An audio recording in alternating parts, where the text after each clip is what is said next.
listening to Coffee with Kenobi. You are with Dan Z, the podcast you're looking for. This is... yes.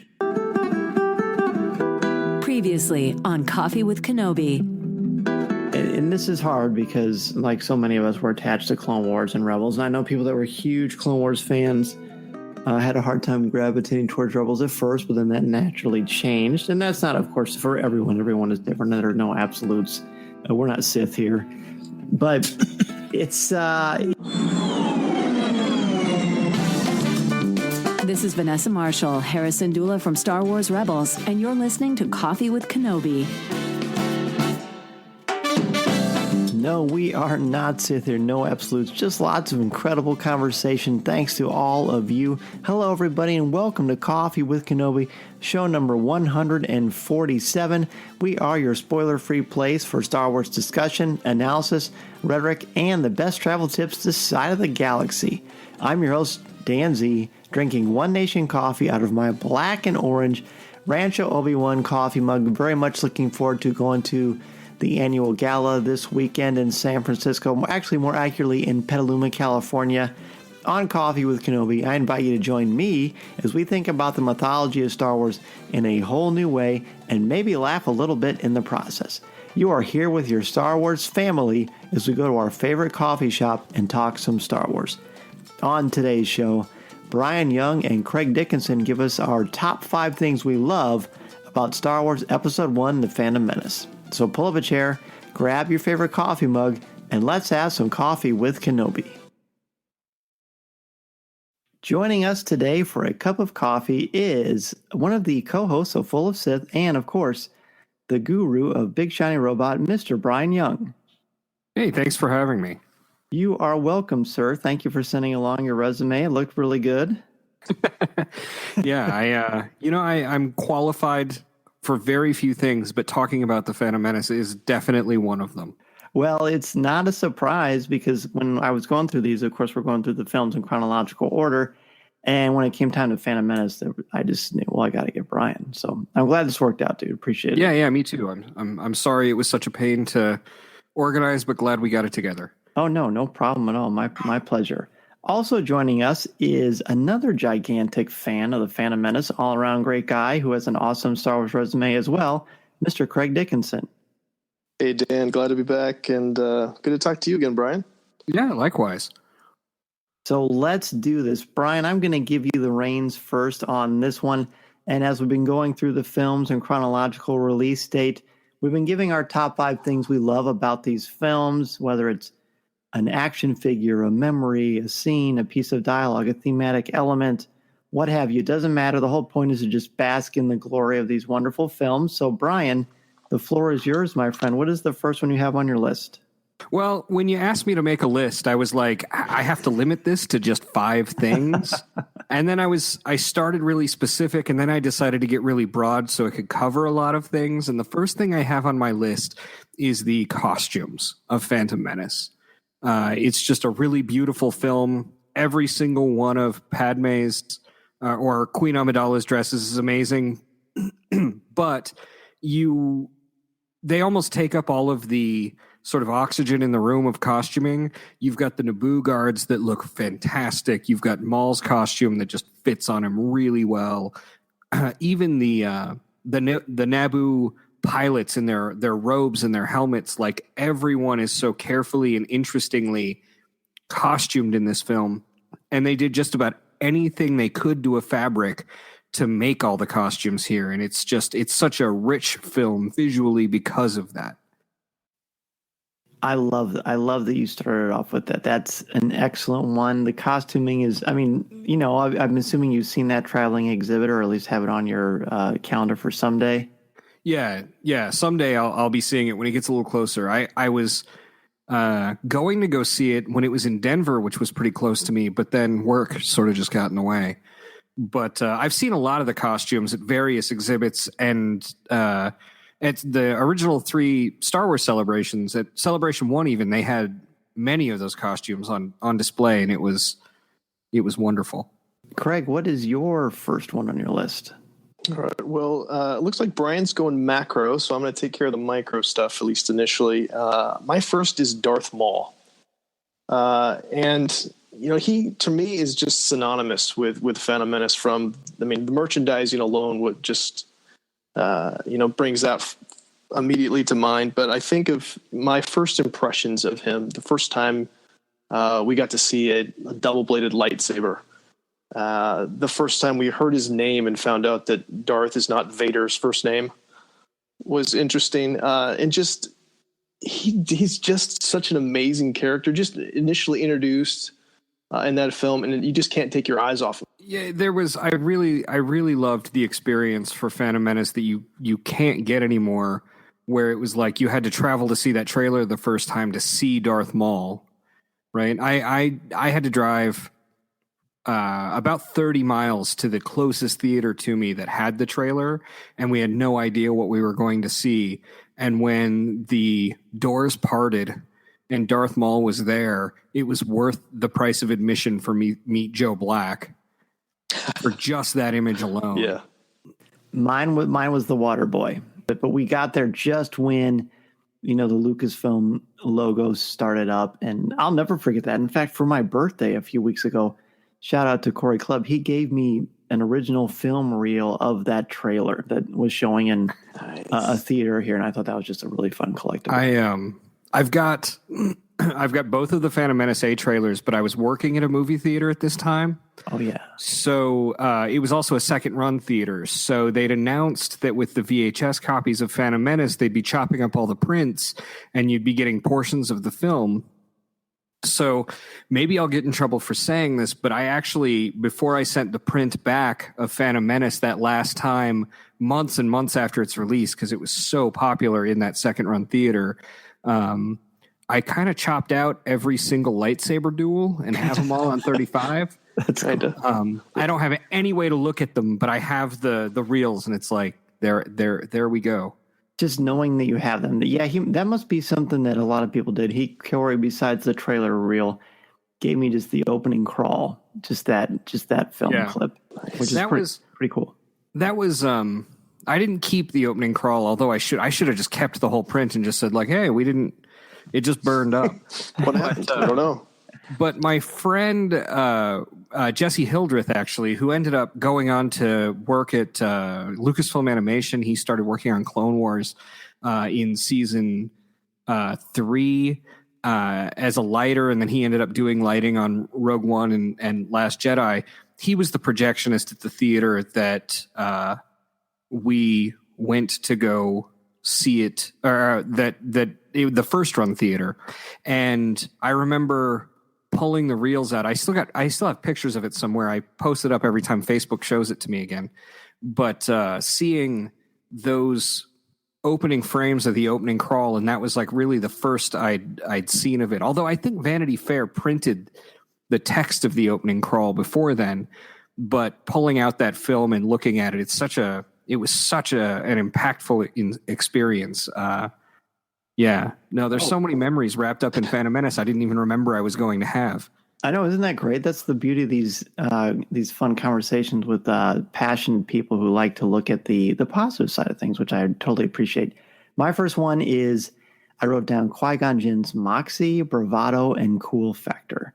From the moment I saw him on screen and his interactions there with his Padawan and just with that environment and just the way he handled himself, his aphorisms throughout the film, I knew that he was going to be someone that I was going to gravitate towards. And as a Star Wars fan, he is probably in my top 3 of favorite characters of anything in the saga, because I've always appreciated Liam Neeson.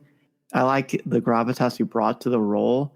I love his relationship with Obi-Wan, and I love that we're going to get a Claudia Gray novel about the two of them. That's about the best thing you could possibly combine if you're talking about great Star Wars authors these days and characters I want to know and learn more about. So for me, the Phantom Menace, the fact that Liam Neeson is so large on that poster is pretty much how he is in my heart when it comes to my thoughts on that film. I think people short sell the wisdom of Qui-Gon, right? Like I use Qui-Gon quotes when I'm giving advice to people as often as I would use Yoda quotes. And that was Yes. A constant complaint I always have about the app, the Star Wars app, is that you go down to the gifts and you see the wisdom section and it's all Yoda and it's like, where's the Qui-Gon? I agree. And like, for example, feel, don't think, use your instincts. I think about that probably daily. So for me, it's your focus determines your reality. Yeah, that's for me too. I have a poster of that I made, just of the meme that I put outside my door, my classroom door. So when kids come in, they see that's the first thing they see.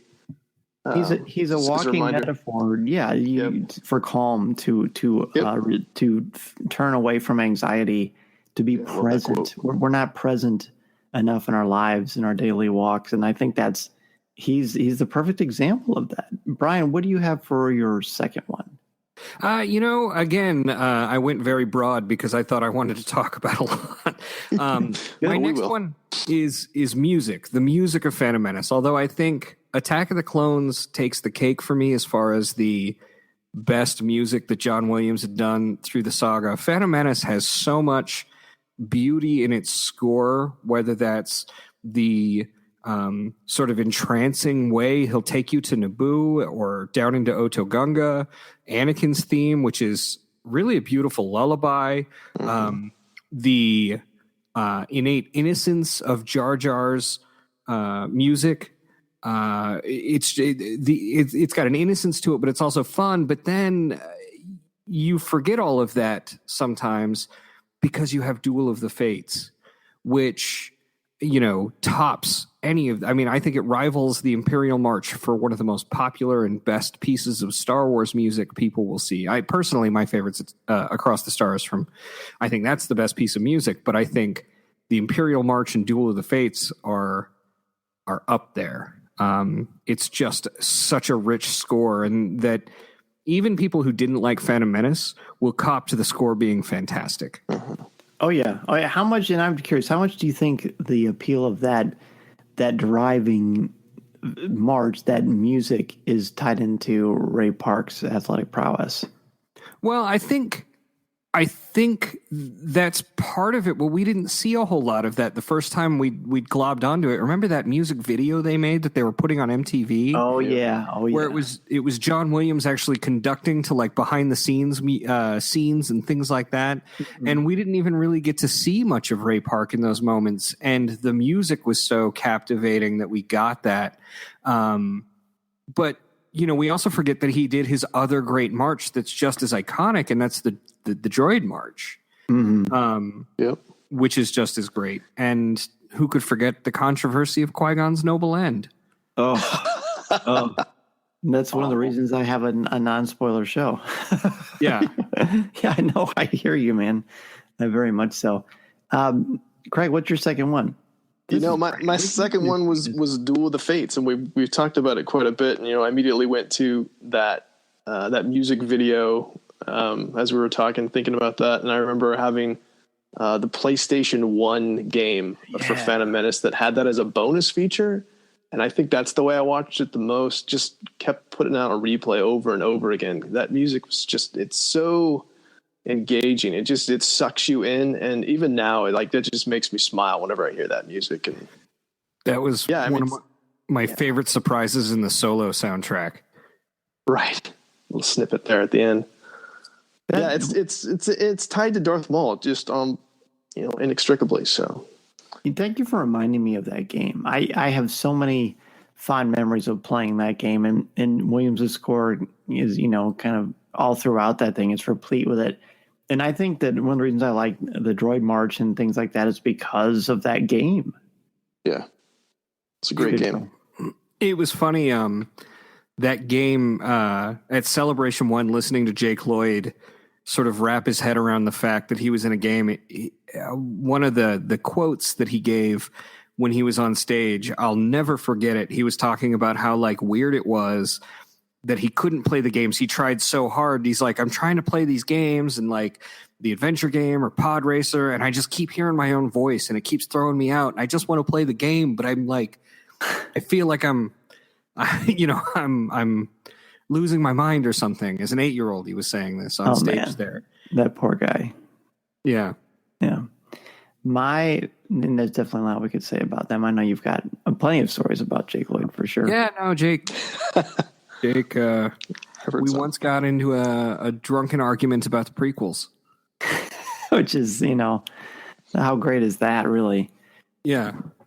My second one is I wrote down Sebulba and Watto. The first time I saw The Phantom Menace, I just had a hard time just kind of placing myself. I think I was in full on fan anxiety, as were many of us in those days. I sense, of course, when I saw the film an amazing amount of times in its first run, not near as much as you, Brian, but Well, I worked at a movie theater. Yeah, that's true. That's true. I'm sure I would have been right alongside with you munching popcorn. So Bulba, I always liked the sort of the mystique of him, how he was kind of like the bad Mama Jamma of Tatooine, or at least that's the vibe that they put out there. And I love the sound of his pod race. I love that he's formidable. And I like that he cheats because it shows Anakin. It makes Anakin look even more shiny throughout the pod race. And I love Watto because I just love his design. I love the voice. I love his how he goes sort of toe to toe with Qui-Gon Jinn and tries to outsmart him. And I've always found those two characters to be wonderful aspects of the Phantom Menace. I've always found them charming, not Sebulba so much as charming, but just kind of endearing to me for whatever reason. And I love getting the figures. I had that great magnet from Walt Disney World of Watto where he sticks onto this gold piece of metal and he kind of floats above the floor. Whenever you walk by, he kind of flaps around, and I just always loved it.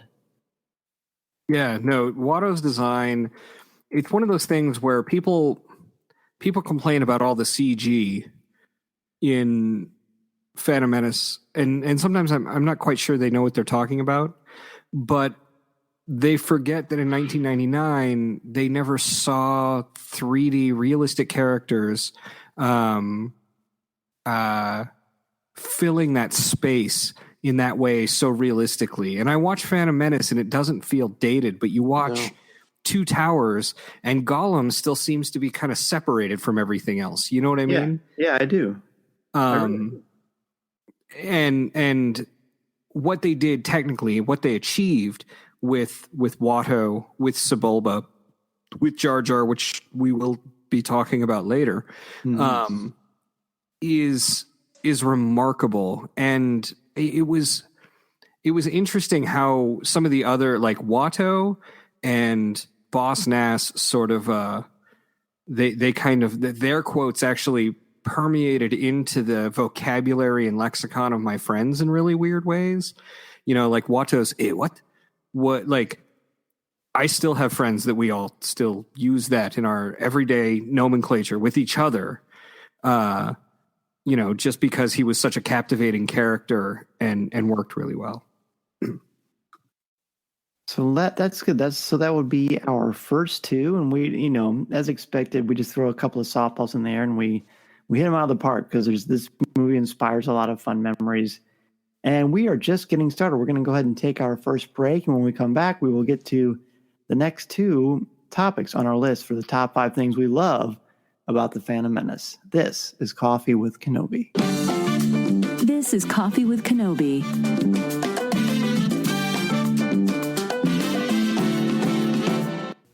I would love to take this opportunity to thank our amazing Coffee with Kenobi Patreon family members: Ben Elkington, Rebecca Raven, Dennis Keithley, Terry Lee, Melinda Wolf, Wayne Booker, Aaron Harris, Chris Kavarka, Angela Sauce, Mediocre Jedi, Phil Picaro, Tim Bungaroth, Chris Metz, LJ Souter, Thea Selby, Jeff Ellis, Daz Davies, Christian Dale, Jason Hall, Brian McKinney, Connie Shee, Mike Audette, Jared Cantor, BJ Smith, Eric Struthers, Nick Deco, and Mark Suter. Our Patreon page is something where you can support our show with a monthly donation, and you get access to our CWK Pour Over, which is an exclusive podcast that can be heard every Sunday through our Patreon page, starring myself, Tom Gross, and Corey Kleber. We look at a bunch of geek topics, things that go on in our lives related to Star Wars and fandom, and review movies, comic books, TV shows, all kinds of things,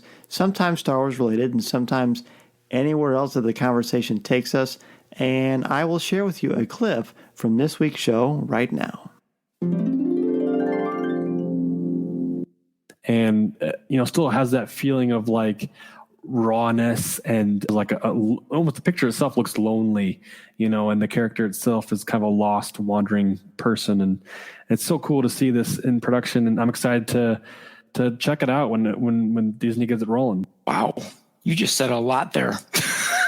That was fantastic, man. I had to take a second to think about everything that you had said.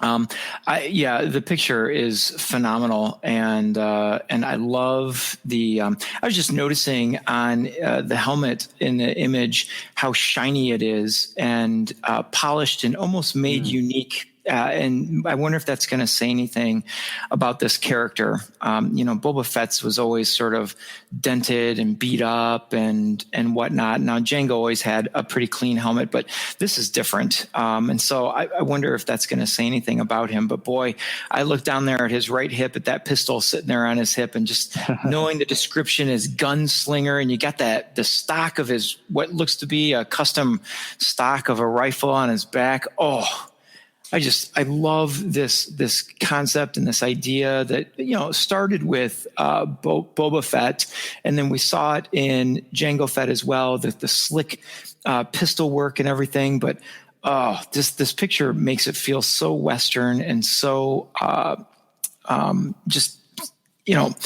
what's the word I'm looking for? Just exciting and adventurous. Mm-hmm. Sure. And for some reason,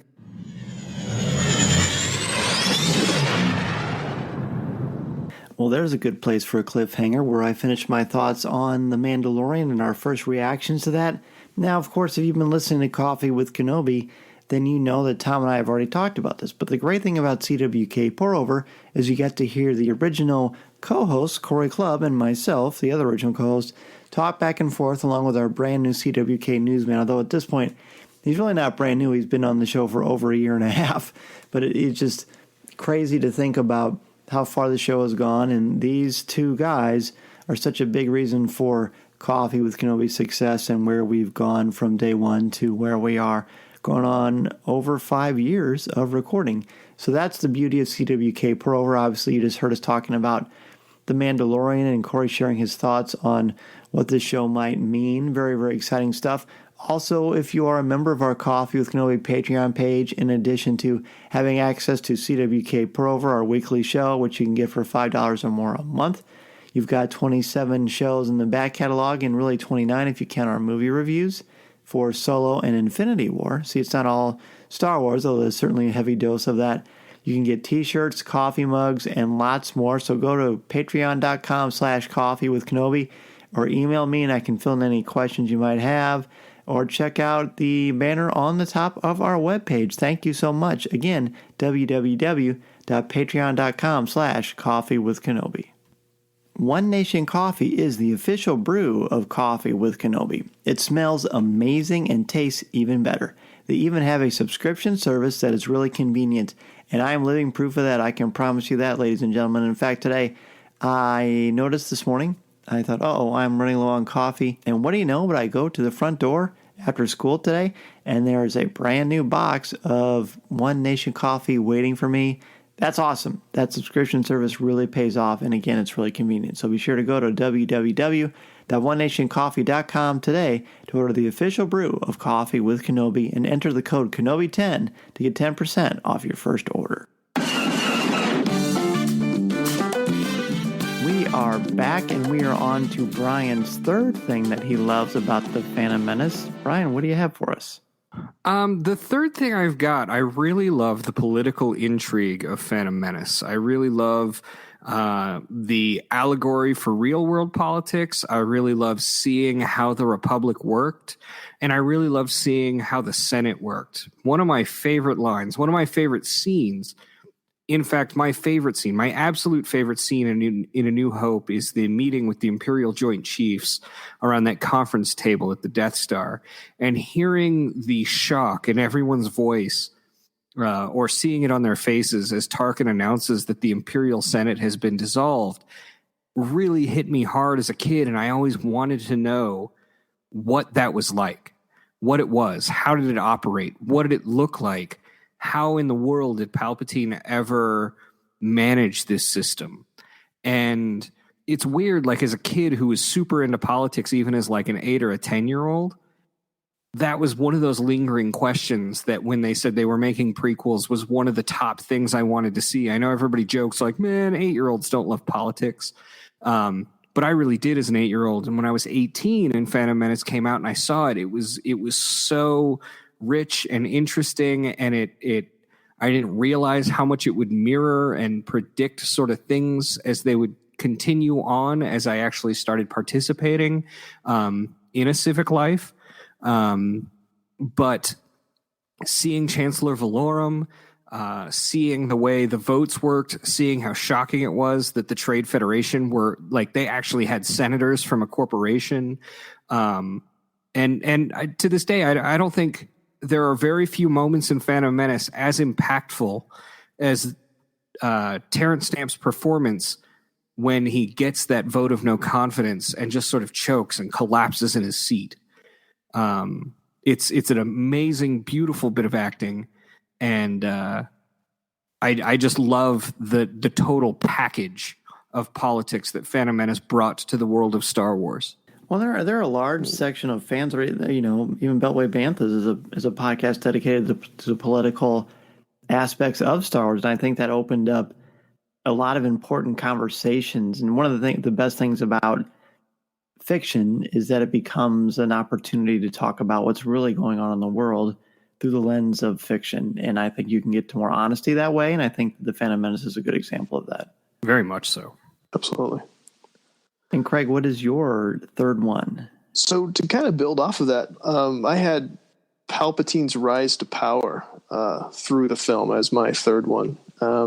Knowing what I knew going in, having heard the name Palpatine, seeing him on screen as the senator and seeing the people around me not know where it was going was endlessly fascinating. And the fact that they were able to cast the same actor from Return of the Jedi and play a younger version of himself, just how all those things lined up was just a thing of beauty.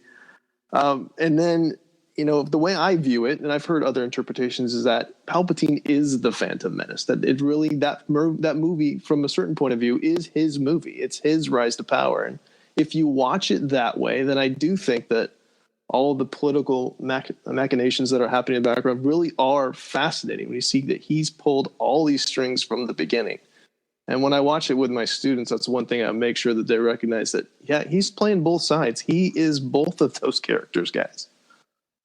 Yeah. No, I was always shocked that people didn't know that they were the same person. And I love that last shot of him as it's pulling out at Qui-Gon's funeral. Mm-hmm. And that shot where it's like, you can't quite tell if he's smiling at the end there. Yeah. And that was something that was actually a debate amongst my friends. We were like, did he or didn't he smile? And so we keep going back and seeing it because we couldn't, it wasn't the internet. There weren't pirated copies. Like, there was no way to see it. So we just have to keep going back in order to continue that argument to see if maybe he did smile, maybe he didn't, but it was cut in such a really great way that you didn't know. And that actually, Palpatine is my third one as well, Craig. I like I've always found becoming more interesting than being. And I really like that his evolution and his willingness to sort of be behind the scenes. Then, I'm going to be, the Chancellor. Okay. And surprise to be sure. Yeah, what a welcome. Exactly. Yeah. And he's got that cool the other side of the pillow charm. When if you turn, he's going to bite you because he's a poisonous, venomous monster. And I like how just right off the bat, we'll be watching your career with great interest. That beautiful dramatic irony of that scene, which is so Shakespearean, and one of the things I've always found endearing about this saga. And when you're a kid, I think I saw Return of the Jedi when I was 9 or 10 in the theaters, and I didn't know who the Emperor was. I knew he could shoot lightning. I knew he was mean. I knew that Darth Vader eventually took care of him, but we didn't have a ton of context for him. And then the Phantom Menace comes along, and suddenly Palpatine becomes one of the richest characters in the saga, because you see this rise to power in this very Godfather way about him, although far worse than the Corleones ever would have imagined. And I just always found it great. And like you had said, Craig, getting Ian McDiarmid back and the way he plays that character. And I still believe, and I know this is the Phantom Menace, but I still believe that he should have gotten a Best Supporting Actor nomination for Revenge of the Sith, because that guy, he brings it. Oh, yeah. He's a great actor. My next one is the Jedi Order. Really seeing the Jedi Order at their prime was something I dreamed of since I was a kid. How did that work? How was their relationship to the Senate? How did Obi-Wan fit in? Hearing the word Padawan, knowing what that was, seeing what that master-apprentice dynamic was. It's interesting to think that before 1999, the world didn't have the word Padawan, and it's sort of infiltrated the culture in a way that maybe only Star Wars could. But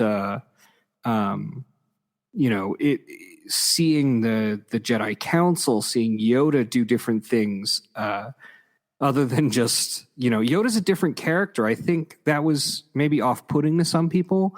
Like, Yoda is not the wise old Yoda. Yoda has to go through all of the terror and torment of Revenge of the Sith and then years of exile to become the Yoda we know in Empire. And to see him a little bit more arrogant, a little younger, is fascinating to me. So just the way the Jedi Order worked, the characters we got inside of it, whether that was Yoda or Mace Windu or Ki-Adi-Mundi or even, Evan Peel or Depa Billaba or Oppo Rancisis. Like, it doesn't matter. They were all fascinating to me. I really loved collecting all the information about each member of the Jedi Council. It was always something that I really loved. And really, this movie and the Jedi Council, a lot of what we like about the mythology of the Force and the Jedi come from this. This movie gave us a ton of information that is still driving conversation today. Yeah. It really sets everything up that we take for granted, I think. Oh, I agree with you. What's your next one, Craig?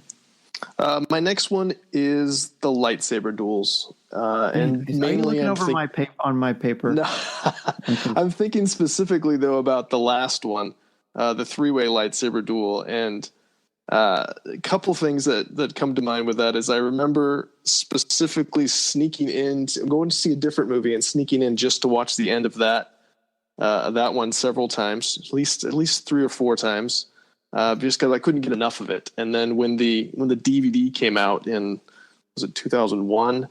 And you could actually skip because the chapters are so small that you could almost string it together, so you could see it in one scene. Of course, I'm sure people have YouTubed that thing to death at this point, but it's so fast. And just, again, Jedi in their prime, which we'd never seen, and to know, and knowing enough about it that you knew that the actors were the ones doing the stunts just added a whole layer of realism and excitement. And Duel of the Fates is playing, and just, it's amazing. I love those. I wrote, saying my next one is Duel of the Fates. And to me, it was that goosebump moment. And no matter how many times I see this movie, I remember seeing it at a drive, and I remember, of course, seeing it at home a bunch of times. I remember watching it on VHS when it came out. I remember, of course, seeing it in the theaters a bunch of times. And when the music starts to build and that door slides across and Darth Maul looks up and, we'll take it from here. Even now, I swear to you, I have goosebumps just talking about. Yeah, me too. We'll handle this. We'll take the long way. Exactly. It's just so powerful, and maybe one of the best pieces of dramatic narrative. That's to me, that's probably the biggest adrenaline moment in the entire series, besides Luke on Crate. That those moments where you're just like, yeah, and you're excited, and also you're a little bit scared, but you don't mind being scared because you just know Darth Maul is going to put on a show that you are not going to forget, and it's brilliant. It still holds up, and I think arguably it's the best lightsaber duel in the entire series. I really love how that moment is repeated in Star Wars Rebels in, I want to say an episode called Future of the Force, but it's the one where they're on Gorel and they're kidnapping the kids. Mm-hmm. And Ahsoka has sort of the inverse moment where that hangar bay door opens and the white light is behind her and she comes out with both sabers and basically does the same thing Maul does. And even Kevin Kiner riffs on sort of a light side version of Duel of the Fates. And that moment would not be anywhere near as impactful or cool if it wasn't for, just getting that imagery from George Lucas in the first place. And the way the music sort of builds up, the way Duel of the Fates is sort of slowly ramping up, the way the cutting works, the way, just that door opening and how this is going to go down, and Obi-Wan and Qui-Gon almost arrogantly taking off their cloaks. And oh man, I just love that moment. The pacing of that, I think, is a masterclass in cinema and how you build to a scene, how you build to the climax of a piece. And when we come back, we're going to look more at the Phantom Menace, finish off our list, and probably have a couple of honorable mentions. I think that's fair to say, right, gentlemen? I think so. Yeah. Very good. Well, we will be right back. This is Coffee with Kenobi. This is Vanessa Marshall, and you're listening to Coffee with Kenobi.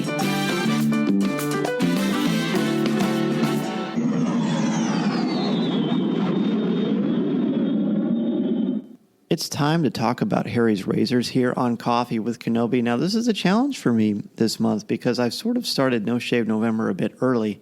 However, I'm not really a big fan of the neck beard. I think a lot of you can relate to that.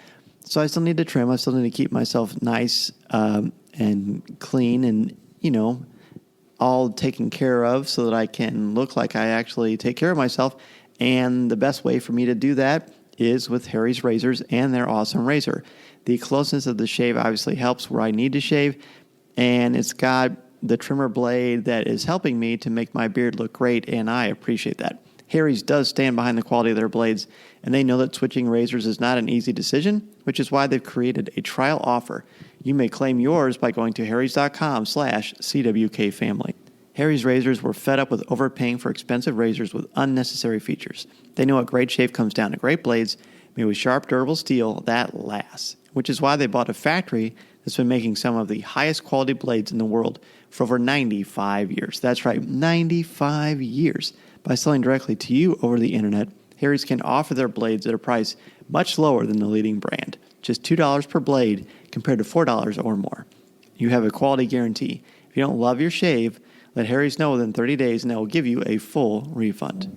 You get a $13 value trial set that comes with everything you need for a close, comfortable shave, a weighted ergonomic handle, a 5-blade razor with a lubricating strip and trimmer blade, which I just mentioned, rich lathering shave gel, which smells amazing, and a travel blade cover. Listeners of my show can redeem their trial set at harrys.com/CWK family. Make sure you go to harrys.com/CWK family to redeem your offer and let them know I sent you to help support this show. It's time to talk about cooking, and really, it's always time to talk about cooking, especially if you have a busy family, because everybody gets hungry at least 3 times a day, which is why you need to look at HelloFresh. There's something for everyone with HelloFresh's selection. You have 3 plans to choose from: classic, veggie, and family, and you can make family dinners fuss-free with HelloFresh's picky eater, kid-tested, and approved family plan recipes. Each week, there is a 20-minute meal on the classic menu, which you can find on the website when you really don't have much more time than that 20 minutes. And time is precious. When you get home from work or school, you're tired and you know that in a couple hours it's time for bed and you got to start all over again. So you need to do something to make your life easy, and HelloFresh does just that for you. You rediscover the excitement of cooking. You look forward to HelloFresh delivery knowing dinner just got that much easier. You can feel confident when cooking with HelloFresh with the simple recipes outlined on pictured step-by-step instruction cards. All the ingredients come pre-measured and handy labeled meal kits so you know which ingredient go with which recipe. And believe me, that does help a ton. You're not going to spend a lot of time in the kitchen because recipes only take about 30 minutes or so, and it's delivered right to your door in recyclable insulated packaging. And these packaging things that come in are amazing. I mean, you talk about keeping things fresh. It absolutely does the trick. And I was pretty stunned. I'm like, wow, look at all the detail here. This is great stuff. There are so many benefits of subscribing so you can keep enjoying HelloFresh week after week. Spend less time meal planning and grocery shopping each week and get that time back to do more of what you love. You can get out of that recipe rut and start cooking outside of your comfort zone, which I think is really important, and you will discover new delicious recipes in each week's box. Get delicious filling meals delivered right to your door each week for less than $10 per serving and free shipping. Now let's talk about the details here so we can make this happen for you. When we actually got 2 shipments of HelloFresh, and we went with all different kinds of tacos. We were huge fans of Mexican in our family, and we love the tacos from HelloFresh. I mean, I'm talking about great flavor, a ton of natural ingredients. And when you have everyone from 5 to 19 in your family, and sometimes they can be picky eaters, this is a goldmine. It really is tremendous, and has made things so much easier around the Zare family household. And we are big fans of HelloFresh. For a total of $60 off, that's $20 off your first 3 boxes. Visit HelloFresh.com/CWKFamily60. And that is also your promo code, all one word, CWKFamily, Family, and then the numbers 60. That's CWKFamily60 for your promo code. Go to HelloFresh.com/CWKFamily60. It's like receiving 6 meals free or up to 50% off 3 boxes. We are back, and we are unfortunately almost done with our list, but I have faith that these lists are going to spill into some pretty awesome honorable mentions. You could probably guess that it's Jar Jar. Yeah. Show up sometime. Last one too, by the way.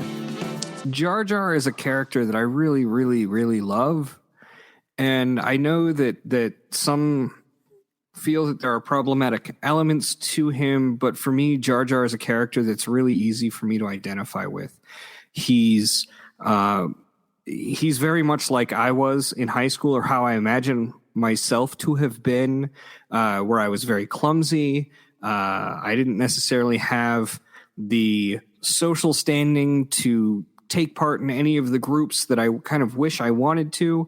And there were definitely people that sort of treated me the way Obi-Wan would have, or the Naboo had, or the Gungans had.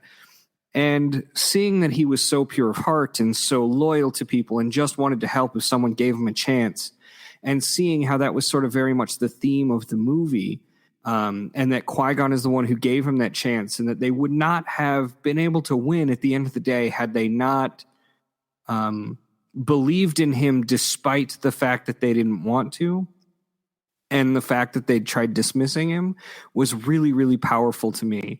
And then when you combine that with all of those beautiful silent film style gags, right? Like every bit of physical comedy he has is right out of a Buster Keaton or a Charlie Chaplin or a Harold Lloyd short.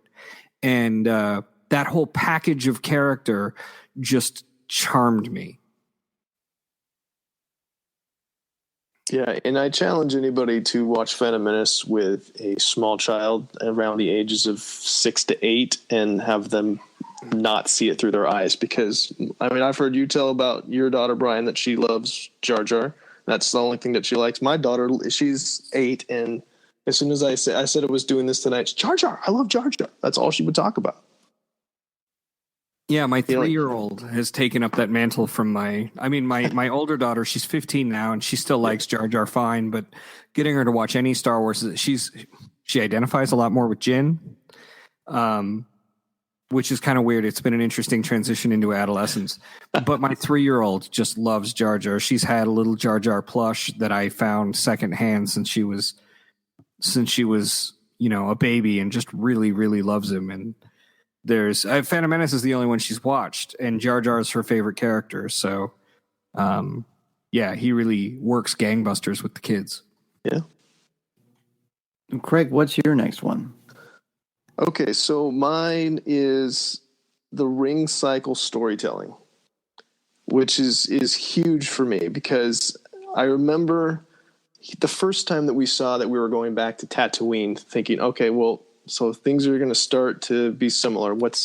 There's a pattern here. And then when you get to the end and Anakin blows up the droid control ship, and it's clearly meant to connect to Luke blowing up the Death Star, I began to start looking for other parallels, and that cycle continues through the rest of the prequel trilogy. And I began to look for more and more connections and things that would rhyme. And so for me, just seeing this is another way that you can tell this story. And for those of us that are so familiar with the original trilogy to be looking for those parallels just made the viewing experience a whole other interactive, I guess, just viewing experience for me.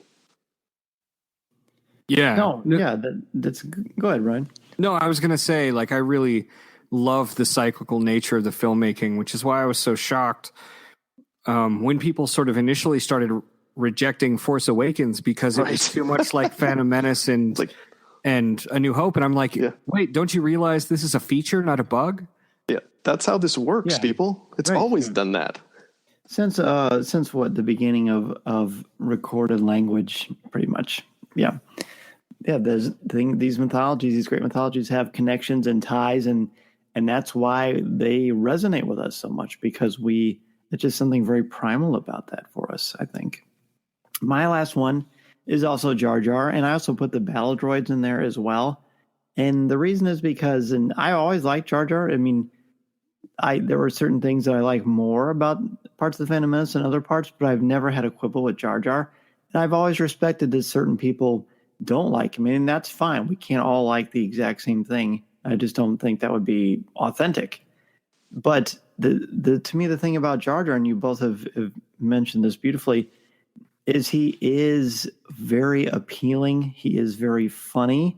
I always looked at him as sort of fun and silly, and I always smiled when he was on screen. It didn't bother me, because when you think about what's really going on in the Phantom Menace, I mean, what is really going on, political backstabbing and murder for the sake of potential business transactions, and the rise of the biggest evil in the galaxy. A little boy walking away from his mother for probably the last time in his life, or that's how at least he feels. There's a lot of major, major heavy stuff. So you need some light. You need some comedy. You need some relief from all of the heaviness. For example, the music when he leaves his mother, and that music hits, and then the music comes back again in the end credits. Still to this day, I feel like I get teary-eyed just hearing that music, because he's leaving his mom. And that's very powerful to me. I needed Jar Jar. I needed that in my life. And then when I met my wife and she had the boys, I took them to see the Phantom Menace when it was in 3D in the theaters. And it was the first time they'd ever seen a Star Wars movie on the big screen. And I'll never forget how hard they laughed every time Jar Jar did something. And it wasn't forced. It was just this beautiful melodic belly laugh. And I thought, oh my gosh, he's the Three Stooges for them. And they love him. And even today, now one's 16 and one's 19, and they still talk about Jar Jar with respect and joy in their hearts. And that makes me so happy. And I can't wait. And you, Brian, you said your daughter has seen Phantom Menace. My son has seen the original trilogy. He hasn't seen Phantom Menace yet, but I cannot wait for his reaction to Jar Jar. I just think he's so fun. Yeah. No, he really is. He really is. And I think he's very childlike. I think the innocence about him is something that's very attractive to kids, where they can look up to Anakin, they can look up to Padme. Padme is sort of the oldest of the kids in there, but on some level Jar Jar is sort of the youngest. And isn't it also nice too that Jar Jar, through all of his foibles and miscalculations and clumsiness, he still helps to take down a lot of the droid army. And I think that's pretty cool that, you don't have to be, the baddest Jedi in the galaxy. You can still have an impact and still be yourself. And I think that's a very powerful lesson for people. Yeah. No, I think it is. I think it's important. I'm going to say we all need somebody to identify with, and for a lot of people that's Jar Jar, and that's great. Absolutely. It's great that he's there, that they can have that.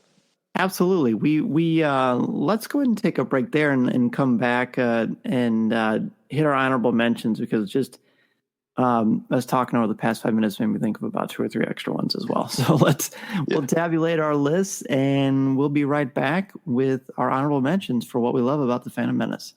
This is Coffee with Kenobi. This is Coffee with Kenobi.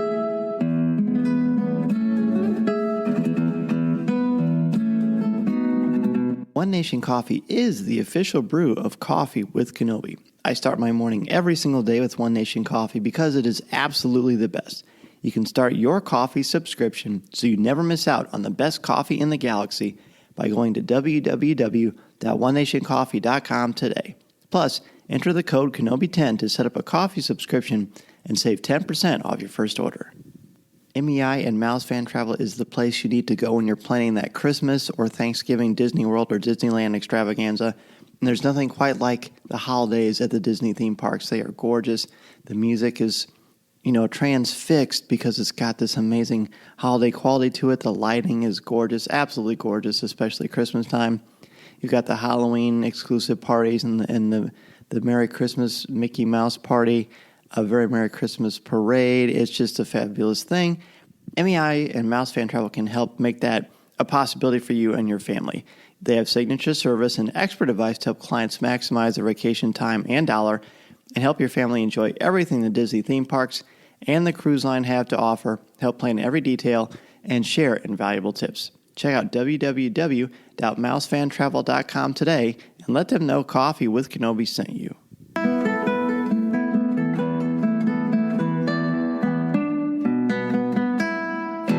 Okay, so right now, gentlemen, my honorable mentions, I have 5 of them, and they're just kind of quick hits. We'll do a ton of explaining on them. I think they just sort of speak for themselves, but how many do you both have? I've got 2 off the top of my head. I mean, again, we could do a 9-hour podcast about this. But That's right. 2 that I think are really worth mentioning. Oh, cool. And Craig, what about you? I got 4, I guess. All right. Well, let's spice it up, Craig. Why don't you go ahead and go first? Okay, so real fast, the Battle of Naboo, especially the ground battle, which immediately makes me think of the fact that it's been ripped off in 2 different Avengers movies. I don't know if it ripped off, that might be a little harsh, but how you have the droid control ship explodes and the droids fall down, and then similar thing happens in the first Avengers movie. And I cannot watch the Battle of Wakanda in Infinity War without thinking of Phantom Menace. I mean, it's staged the same way. The way they're coming through the shield is the same for me. But it makes me smile. I'm like, oh, well, they must have, watched that movie and appreciated it, so they wanted to ape it a little bit. I also had the different environments, especially going underwater for the first time. I remember being struck by that. And the first time I saw Phantom Menace, we've never been underwater before. And how beautiful that was. The pod race is another thing that I snuck into theaters to watch or fast forward in the Blu-ray. I still love that. I think it's amazing. And we for haven't me, brought up the pod race too much. I know it's kind of weird. Yeah. And then a great piece of music too. Mm-hmm. A Samuel L. Jackson action figure. I remember thinking that was the coolest thing I'd ever seen, and I had to have one. Did you 2 do the thing where you had to buy a whole bunch of Power of the Force action figures to get that early release Mace Windu action figure that actually has the blue lightsaber, and it was in the small square box? I am looking at it right now. Yep. Yeah. It's in my studio. Yeah, I have that one too. I didn't do that, but that's the one that I ended up getting eventually. I did that. That was a very long story. Maybe we'll tell it some other time. I look forward to that. Yeah. No, I loved that one. That's a good. Yeah, that's going to come up in my honorable mentions too. Yeah, Craig, any more? Those are all wonderful. No, I think that's it for now. I might pipe in a little bit when I hear you guys. Okay, we'll save you a spot on the mic. For me, I think one of the biggest ones is just sort of the opening, right? We're brought into this world and we think it's going to be a routine trade dispute. And when Palpatine tells them just kill them and they blow up the Radiant, it's shocking, right? And to see the Radiant blow up and then the Jedi feel that from across the ship and stand at attention with their lightsabers ready, and then the gas starts, it's one of the coolest openings to a Star Wars film. It's just like, we're on this routine everyday mission. Ah, crap. Everything just got real. And I don't think we make enough, hay about how cool that really is.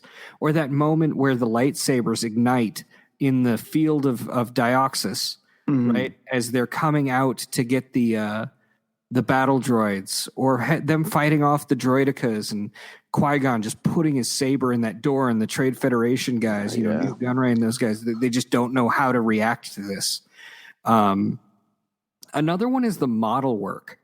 I'm really impressed by how many physical effects and how many model shots there were in that movie. I know people don't like hearing it sometimes, but there are more physical effect shots in Phantom Menace than the entire classic trilogy combined. Reach it. And it's so good. It's such good work. And for whatever reason, they decided to market the CG, so everybody just thinks it's all CG. And I think that that's a detriment to all of the craftsmen, all the artists, all of the people that worked on all those model shots, because they're just gorgeous. The pod race was another one I had, and I just sort of as a package, the movie for me meant a lot. It meant a lot for me at a time in my life when I needed a movie like that. It kicked off I think Return of the Jedi is my favorite Star Wars movie, and I think Last Jedi is sort of tied with Phantom Menace now, but Phantom Menace used to be my solid number 2 as far as my favorite. And Phantom Menace is the one I go back to watch the most. It's the one that feels like that comfortable, security blanket when I need to feel good about just life and things in general. Phantom Menace is that movie that I put on, and just everything else just melts away, and it just gives me a good time. And really, that's what it's all about. I mean, that really is. Yep. Those are fantastic as well. So I have, let's see, the first thing I put was action figures in the hunt. This was the first major midnight release, and I remember visibly standing in line at the Toys R Us and getting inside there and just feeling that electricity of hunting down those action figures. Darth Maul was such a big deal to find him and get him. I love the Qui-Gon. I just love so much about those cards and with Darth Maul on the back of them. And I just have a lot of great memories. That's collectibles and Star Wars have always gone hand in hand with me. So that was a big one. I love Boss Nass. I love his manner of speaking. I love at the end how he decides, we're going to be friends, and just how he's sort of a conduit for things to happen and to connect people who are different. Similar to Toy Story, people from different backgrounds can get along and be close and can be best friends and can work together. And I think Boss Nass is a nice example of that. I love the battle droids, which honestly, I don't know if I would have said before the Clone Wars animated series, but Dave Filoni put a different sheen on them for me, I guess because I was still having a Stormtrooper hangover, wanting to see more Stormtroopers. And I think a lot of people were in that boat. But then Clone Wars comes out, and I start to appreciate and love the battle droids. And then when I go back to Phantom Menace, I love the battle droids, and I just think they're cool, and I appreciate why Lucas has them in there.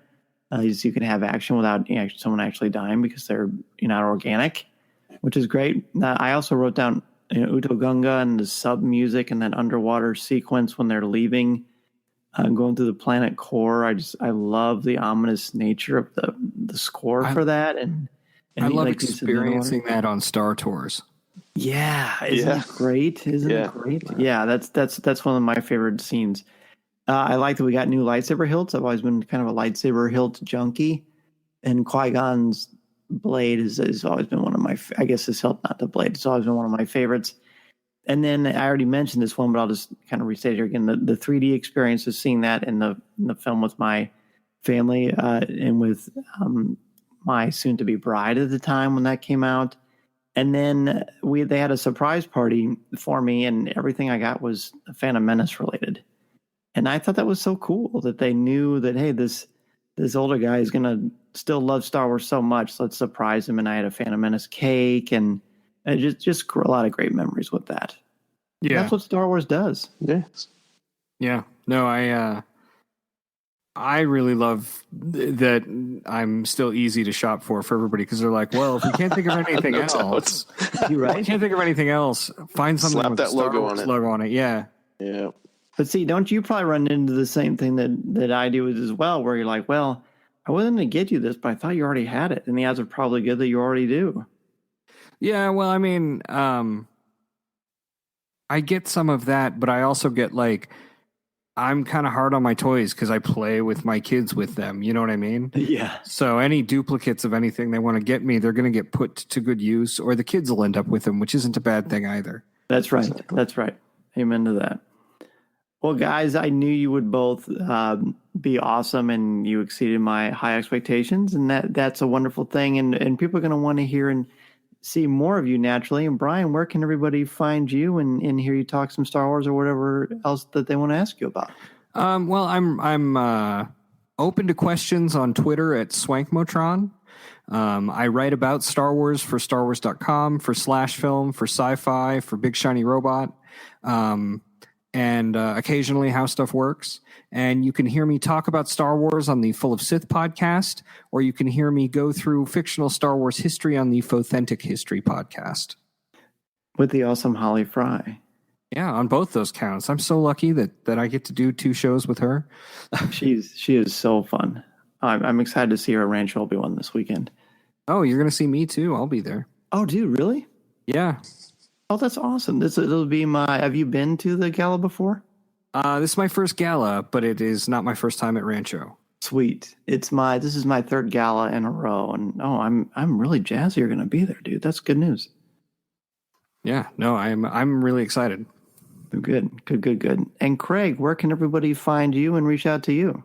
Well, there's a couple places. I do write for Coffee with Kenobi occasionally. I've got, if you're a fan of Star Wars Rebels, I've written reviews for every episode of that. You can find that on Coffee with Kenobi. And then I would also direct people to my Star Wars in the Classroom page. I'm Rogue 3, and if you're interested in how to use Star Wars in a classroom, or just kind of curious about what that even looks like, find the Rogue 3 page on Star Wars in the Classroom.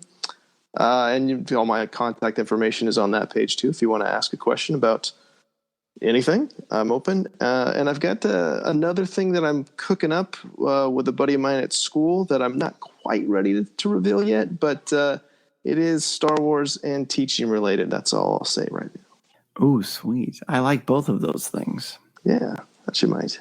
Let's go ahead and take a break, and when we return, I will have some of your emails. This is Coffee with Kenobi.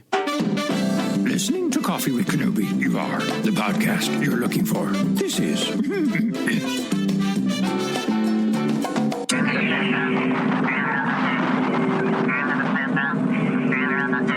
Before we get to email, I want to thank our CWK sponsors, HelloFresh, One Nation Coffee, Harry's Razors, and Mouse Fan Travel. Please support them the way they support our podcast. And remember to listen to new and archive shows of Coffee with Kenobi wherever you listen to podcasts, including Apple Podcasts, Podcast Addict, Stitcher, Spreaker, Overcast, Blog Talk Radio, Player FM, or our website, www.coffeewithkenobi.com. And if you listen to the show through iTunes, please leave us a review. We're also on Facebook, Twitter, Instagram, YouTube, Pinterest, and Tumblr, and we'd love for you to check us out there. Also, be sure to listen to our CWK family of shows, including Legends Library, Rebels Reactions, Comics with Kenobi, and Lattes with Leia. Please leave a review for each of their shows as well, and be sure to subscribe to each of them individually, as they all have their own feeds now. That's going to do it for Coffee with Kenobi show number 147. A huge thank you to Brian Young and Craig Dickinson for joining me today. You can find me on Looking at Lucasfilm, a part of the Jim Hill Media Network, twice a month now through their amazing podcast network and website. I love talking Lucasfilm with Jim Hill. And you can also find me on Twitter at Mr. Zer, MRZEHR. And you can find my writings on CWK's website, as well as StarWars.com, where I am an official blogger, as well as on IGN, where I contribute articles on Star Wars, as well as many other topics. Thanks again for joining us, and don't forget to check out www.patreon.com/coffeewithkenobi to help support the show, as well as get access to CWK Pour Over, our weekly podcast not heard anywhere else.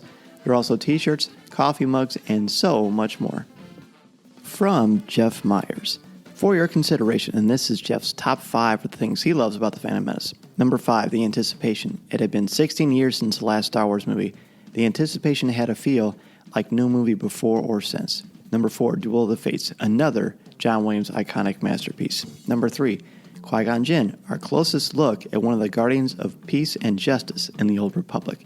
Number 2, Natalie Portman, a terrific performance as Padme Amidala. And number 1, Darth Maul, a Sith that acted like a bounty hunter and looked as terrifying as Vader. Just a brilliant villain. Love the show. Keep up the great work. Sincerely, Jeff. Jeff, nice job. I love how you phrase that. The anticipation of The Phantom Menace kind of got lost in the conversation today, and it shouldn't have, because that was gigantic. I mean, that was as powerful and forceful as the anticipation for The Force Awakens. Great call there. And I love how you explained Darth Maul, a Sith that acted like a bounty hunter and looked as terrifying as Vader. That's great. Wow, nice work. Jeff, you're welcome to email the show anytime. And be sure to send your emails too and weigh in on your top 5s. And yes, you may have missed us talking about the original trilogy or The Phantom Menace, but if you want to contribute your top 5 for them anyway, or for any future movies we talk about going forward, feel free to send them our way, and I would love to share them on the show. Cannot wait to bring you exclusive coverage from Rancho Obi-Wan this weekend at the gala that they have every single year. Looking forward to seeing Brian Young there and Holly Fry, as well as many other Coffee with Kenobi friends of the show. And I also just found out that I get to see Jeff Ellis, who is a Patreon contributor for Coffee with Kenobi, and I'm really looking forward to that. So be sure to go to our Instagram page this weekend, our Instagram stories, as well as Twitter and other places, so you can get information and pictures and all kinds of fun stuff from the weekend. And if you're a Coffee with Kenobi Patreon contributor, you'll get exclusive access through our CWK lens, and that is going to be a good time as well. Have an awesome week, everybody. Stay warm, and I will see you very soon. This is a podcast you're looking for. This podcast is not endorsed by the Walt Disney Company or Lucasfilm Limited. It is intended for entertainment and informational purposes only. The official Star Wars website can be found at www.starwars.com. Star Wars, all names, sounds, and any other Star Wars-related items are registered trademarks and/or copyrights of Disney and their respective trademark and copyright holders. All original content of this podcast is the intellectual property of Coffee with Kenobi unless otherwise indicated. This is the podcast you're looking for. There's no one here. Move along.